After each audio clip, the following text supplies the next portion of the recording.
સ્લગ વિસાવદર સરકારી બાબુ આની મેલી મુરાદની માલધારીઓની ઉપવાસ આંદોલનની ચીમકી।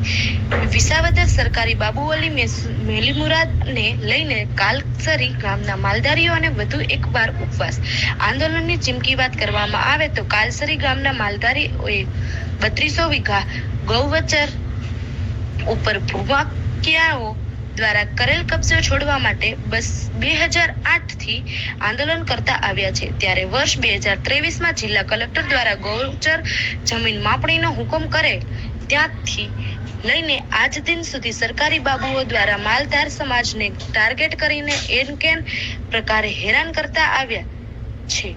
માલધારીઓ દ્વારા અવારનવાર ઉપવાસ આંદોલન કરેલ ત્યારે માલધારી સમાજને સરકારી બાબુઓ દ્વારા કાલસારી ગામનું ગૌચર લેન્ડ ગ્રેબિંગ એક્ટ હેઠળ ગુનો દાખલ કરવાની લેખિત ખાતરી આપવામાં આવેલ છે, છતાં સરકારી તંત્ર દ્વારા ભૂમાફિયા ઉપર કોઈ પણ જાતની કાર્યવાહી કરેલ નહીં। ત્યારે કાલસરી ગામના માલધારીઓ દ્વારા વિસાવદર ટીડીઓ નેતા તારીખ 7/5/2026ના રોજ લેખિત અરજી આપીને તારીખ 18/5/2026 સુધીમાં ભૂમાફિયા દ્વારા દબાણ કરેલ ગૌચર જમીન છૂટી કરવામાં નહીં આવે અને લેન્ડ ગ્રેબિંગ એક્ટ મુજબ ગુનો દાખલ કરવામાં નહીં આવે તો માલધારી સમાજ દ્વારા ઉપવાસ આંદોલનની ચીમકી ઉચ્ચારેલ છે।